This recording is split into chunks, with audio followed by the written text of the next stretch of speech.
Assalamualaikum warahmatullahi wabarakatuh. Perkenalkan, nama saya Vivi Alfiani, NIM 192121171. Saya dari kelompok 2 yang akan membahas tentang sholat.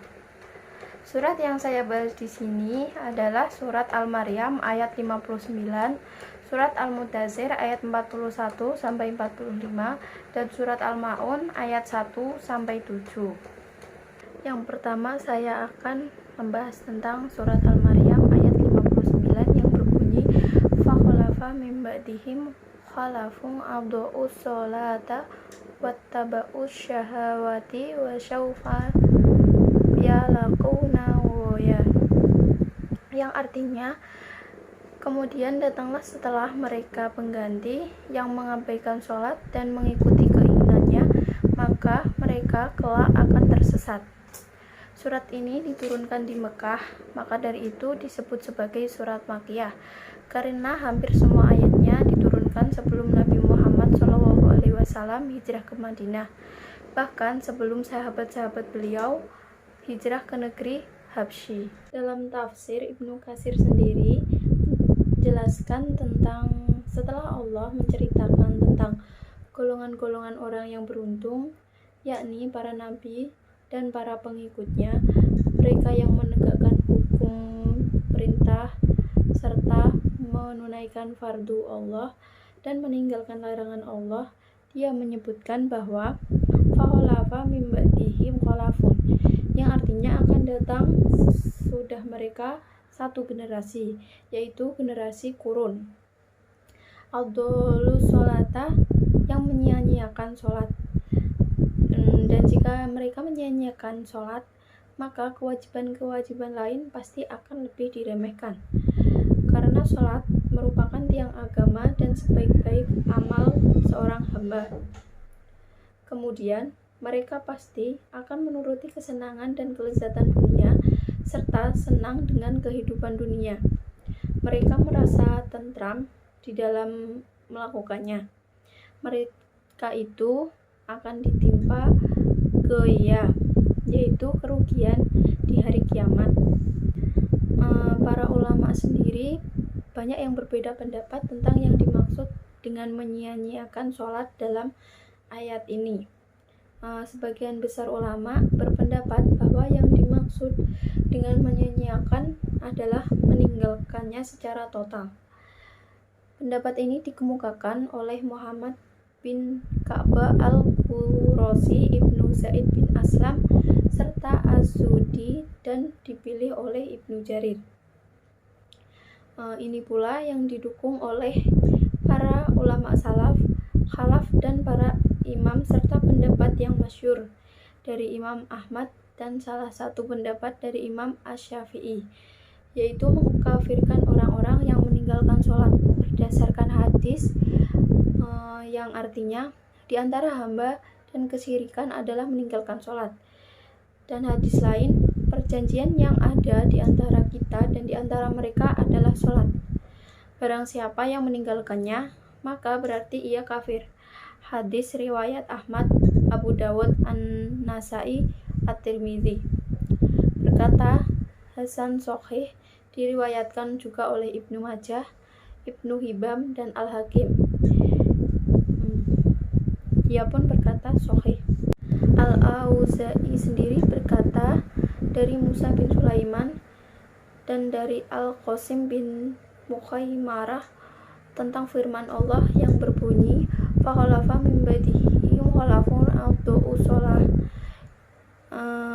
dan ia berkata mereka menyia-nyiakan waktu sholat yang jika ia tinggalkan niscaya ia kafir. Beliau pun berucap, menyia-nyiakan itu bukan hanya meninggalkan sholat, akan tetapi menyia-nyiakan waktu-waktunya. Ibnu Jarir berkata dari Mujahid, mereka adalah umat ini yang saling mengendarai kendaraan binatang dan himar di jalan-jalan, di mana mereka tidak merasa takut kepada Allah yang ada di langit dan tidak merasa malu kepada manusia yang ada di bumi.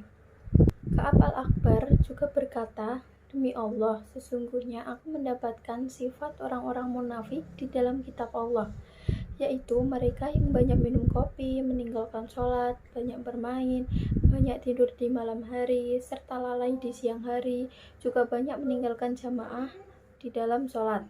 Hasan Basri juga berkata, mereka meninggalkan masjid dan selalu mengunjungi tempat-tempat hiburan. Ali bin Abi Thalib pun berkata dari Ibnu Abbas, maka mereka kelak akan menemui goyan, yaitu kerugian. Qatadah pun berkata, yaitu keburukan. Sufyan As-Tsauri, Syu'bah, Muhammad bin Ishaq dari Abu Ishaq As-Subai dari Abu Ubaidah bahwa Abdullah bin Mas'ud berkata, maka mereka kelak akan menemui goyan, yaitu sebuah danau di neraka jahanam yang sangat dalam dan sangat busuk baunya. Dan kesimpulan dari surat Al-Maryam ayat 59 yaitu mereka yang mengabaikan sholat kelak mereka juga akan tersesat. Jadi janganlah mengabaikan sholat karena nanti akan tersesat di akhirat. Yang selanjutnya saya akan membahas tentang Quran surat Al-Mudaththir ayat 41 sampai 43 yang berbunyi anil mujrimin, yang artinya tentang keadaan orang-orang yang berdosa, masalakakum fi saqara, yang artinya apakah yang memasukkan kamu ke dalam sakar atau neraka. Qalu lam naku minal musallin, artinya mereka pun menjawab, kami dahulu tidak termasuk orang-orang yang mengerjakan sholat. Surat ini juga termasuk surat Makkiyah karena semua ayatnya diturunkan di Mekah. Lafal kullu nafsin bima kasabat rohinah, yang ditafsirkan oleh Imam Ibnu Katsir bahwa setiap orang pada hari kiamat akan bergantung pada amal ibadah atau amal perbuatannya sendiri, karena setiap ketentuan yang bersifat umum biasanya dijumpai sebuah pengecualian atau kullu amrin mustasyanat. Maka dalam hal ini yang dikecualikan adalah orang-orang golongan kanan atau ashabal yamin. Terkait siapa saja yang masuk golongan kanan ini, Imam Fakhruddin Ar-Razi menyebutkan beberapa penafsiran ulama terkait lafal tersebut. Yang pertama, menurut Ibnu Abbas, yaitu orang-orang mukmin. Yang kedua, menurut Al-Kalbi, yaitu orang-orang yang berpegang teguh pada janji Nabi Adam alaihissalam. Dan yang ketiga, menurut Muqatil, yaitu orang-orang yang taat dengan pesan yang terkandung dalam kitab-kitab yang mereka imani, tanpa menggantungkan dengan perbuatan dosa. Dan yang keempat, menurut Ibnu Abbas lagi, yaitu para malaikat. Dan kelima, menurut Ibnu Umar dan Sayyidina Ali bin Abi Thalib, yaitu anak-anak kecil orang muslim. Menanggapi pendapat yang kelima, yaitu diartikan ashabal yamin dengan atfalul muslimin, Imam Al-Faroq mengajukan beberapa alasan pendukungnya. Di antaranya ialah karena anak-anak orang muslim yang masih kecil belum dibebani dengan dosa, karena mereka juga belum memahami dosa, maka mereka di surga bertanya-tanya kepada penghuni neraka, apa yang menyebabkan kalian masuk ke dalam neraka atau syakar? Orang-orang golongan kanan itu ketika melihat para penghuni neraka dari gedung-gedung di surga, mereka saling bertanya-tanya tentang hal yang menjadikan para pendosa itu ditempatkan di neraka syakar. Mendengar pertanyaan orang-orang golongan kanan, para penghuni neraka pun menjawab dan menjelaskan bahwa ketika di dunia, mereka bukan termasuk orang yang melaksanakan sholat. Jadi kesimpulan dari surat Al-Mudaththir ayat 41 sampai 43 ini yaitu orang yang berpenghuni di neraka, mereka yang dulu semasa hidup merupakan golongan orang-orang yang meninggalkan sholat. Jadi kita yang masih diberi hidup ini janganlah meninggalkan sholat. karena sholat merupakan tiang agama.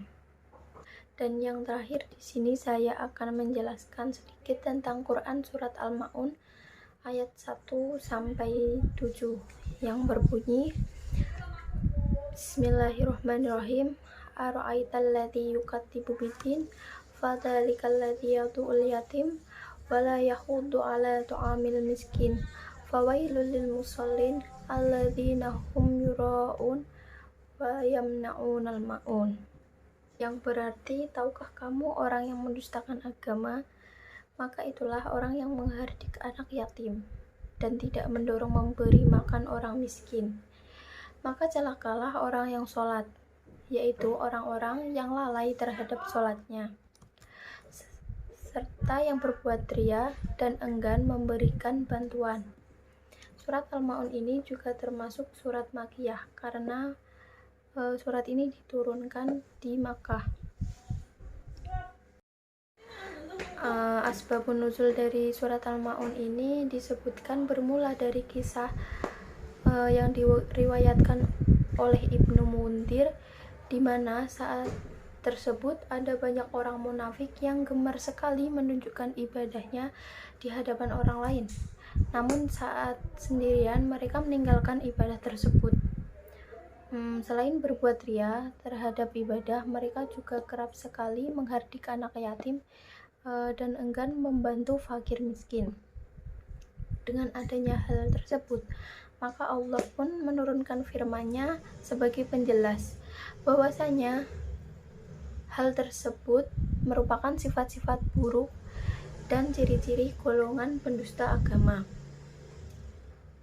Dengan diturunkannya surat Al-Maun ini yang berciri-ciri pendusta agama tadi, maka diharapkan umat muslim dapat senantiasa berbuat kebaikan dan cinta kasih dengan memperlakukan anak yatim dengan baik, serta bersedia untuk mengulurkan tangan kepada fakir miskin.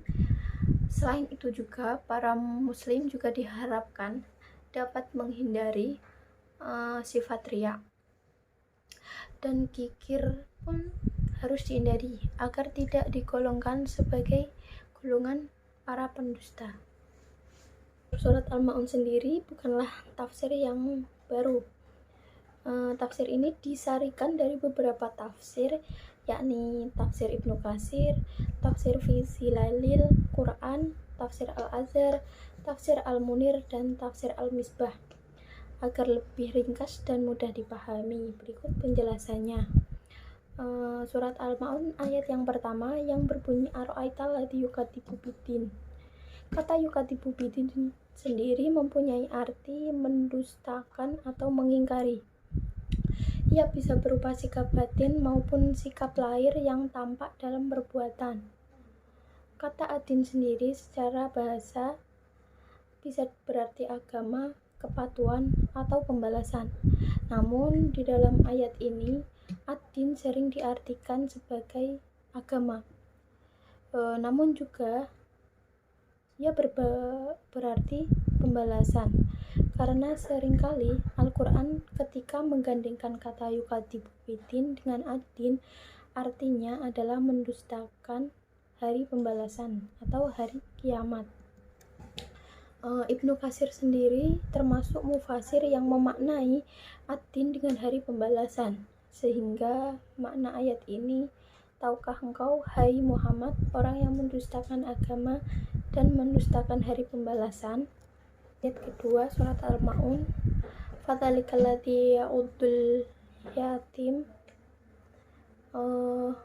Kata dalika di sini digunakan untuk menunjukkan sesuatu yang jauh.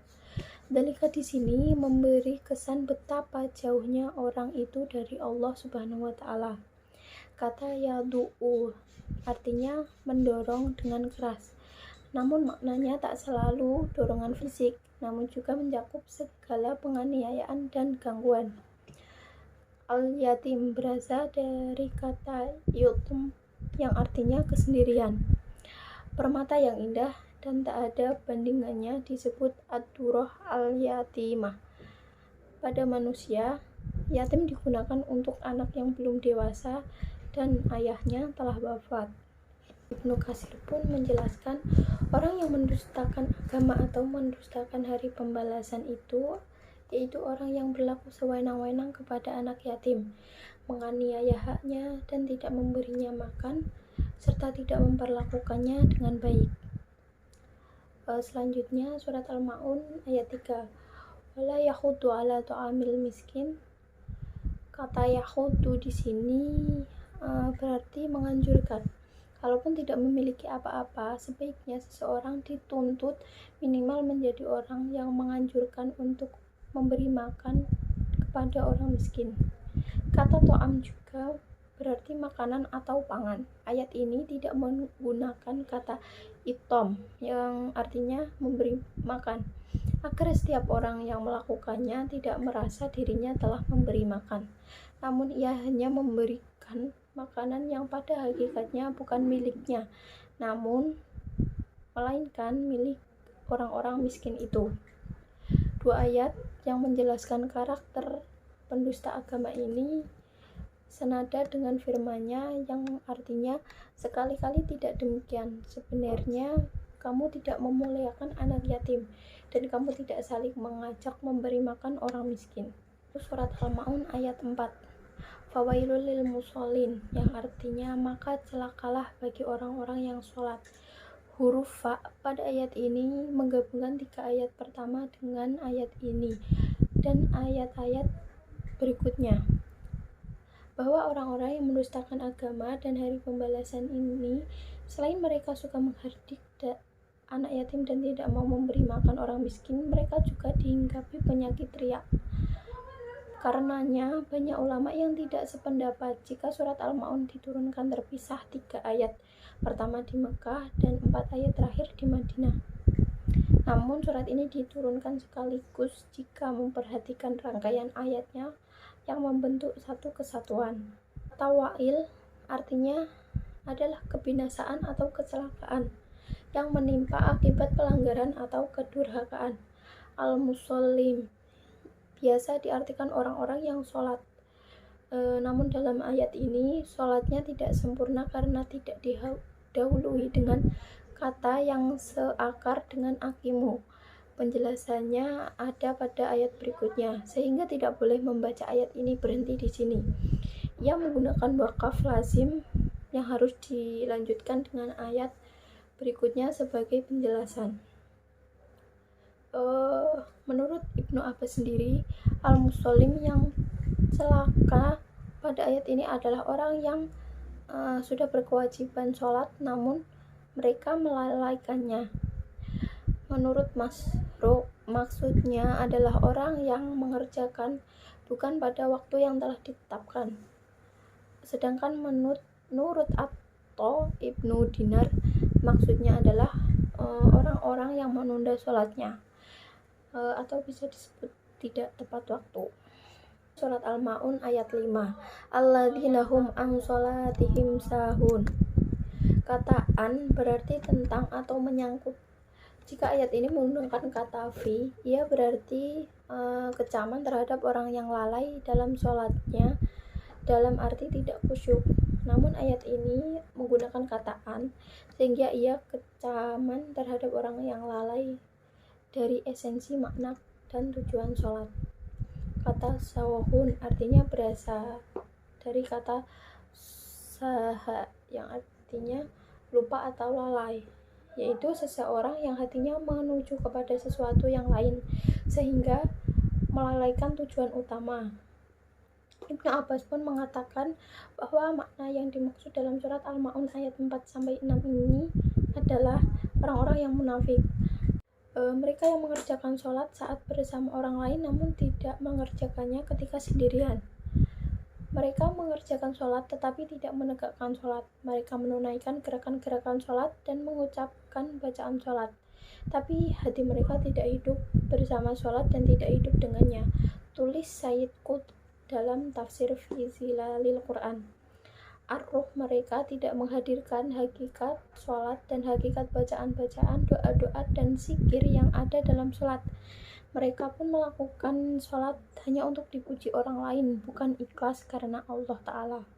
surat Al-Ma'un ayat 6. Alladzina hum yura'un. Kata yura'un berasal dari kata ro'a yang artinya adalah melihat. Dari akar kata yang sama lahir kata riya, yaitu orang yang melakukan pekerjaan sambil melihat manusia, sehingga jika tak ada yang melihatnya mereka tidak melakukan pekerjaan itu. Secara istilah riya berarti melakukan suatu pekerjaan bukan karena Allah, tetapi untuk mendapatkan pujian dan popularitas. Yang paling terkena ayat ini adalah orang-orang yang munafik. Namun kita juga harus waspada jika ada yang riya dalam diri kita. Dan yang terakhir, surat Al-Ma'un ayat 7. Wa yamna'unal ma'un. Kata Al-Ma'un berasal dari kata Al-Ma'an yang artinya sedikit. Ia juga berasal dari kata ma'unah yang artinya bantuan. Dengan mengganti tak marbutah dengan alif dan diletakkan sesudah mim, sehingga Al-Ma'un adalah sedikit bantuan yang berguna. Menurut Ali bin Abu Thalib, Al-Ma'un adalah zakat. Sebagian sahabat Nabi mengatakan Al-Ma'un adalah sedekah. Ibnu Mas'ud mengatakan Al-Ma'un adalah barang yang bisa dipinjam seperti panci. Sedangkan Mujahid mengatakan maknanya adalah peralatan rumah tangga. Ikrimah merangkum semua pendapat itu, dan ia menjelaskan bahwa puncak Al-Ma'un adalah zakat mal, sedangkan yang paling rendah adalah meminjamkan ayaan, timba, dan jarum. Pendapat ini pula yang dipilih Ibnu Katsir. Ibnu Katsir menjelaskan mereka orang yang beribadah kepada Allah, mereka yang tidak beribadah kepada Allah. Katsir juga menjelaskan mereka adalah orang-orang yang tidak beribadah kepada Allah dengan baik, juga tidak mau berbuat baik kepada sesama manusia, tidak mau menolong orang lain, bahkan tidak mau meminjamkan sesuatu kepada orang lain, meskipun barang itu akan kembali dalam kondisi utuh. Mereka juga menolak zakat. Buya Hamka termasuk yang berpendapat surat Al-Ma'un ini diturunkan di Madinah. Surat yang pendek ini diturunkan di Madinah untuk menghardik orang-orang munafik yang ada pada masa itu, yang suaranya keras padahal sakunya dijahit rapat. Tulis dalam Tafsir Al-Azhar. Kesimpulan dari surat Al-Ma'un ini yaitu orang yang mendustakan agama, yaitu orang yang menghardik anak yatim, yang tidak memberi makan orang miskin, dan lalai dalam sholatnya. Lalai di sini berarti melakukan sholat namun tidak tepat waktu atau tidak sesuai anjurannya. Sekian yang bisa saya sampaikan. Kurang lebihnya saya mohon maaf yang sebesar-besarnya. Wassalamualaikum warahmatullahi wabarakatuh.